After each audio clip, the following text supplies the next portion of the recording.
د انسان تمه ذلت ده. هر څه له الله رب العزت څخه وغواړه. هغه ذات چا چې نوح علیه السلام ته سلګونه کلونه عمر د امتحان په شکل کې ورکړ. ایوب علیه السلام ته د ژوند د مشکلاتو پر وړاندې اوږده حوصله او صبر ورکړ. موسی علیه السلام ته معجزانه امسا په ښامار بدله کړه. اوسپنه یې د داود علیه السلام په لاس کې نرمه کړه.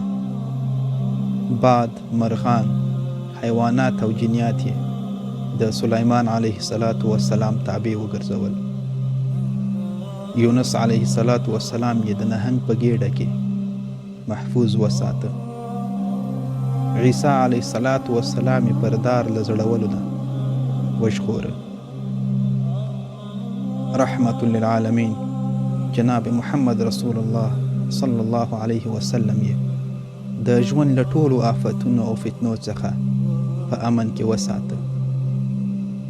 نو ای انسانه، ته څه فکر کوې چې هغه څوک چې د دې کائناتو نظام یې په امر او خوښه څرخي، آیا په دې قادر نه دی چې ستا ناچیزه غوښتنې او مشکلات واوري او د حل ځواب درکړي؟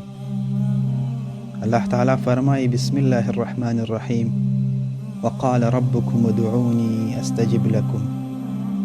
او ستاسو پروردگار وایي: ما وبولئ، زه به ستاسې دعاګانې قبولې کړم.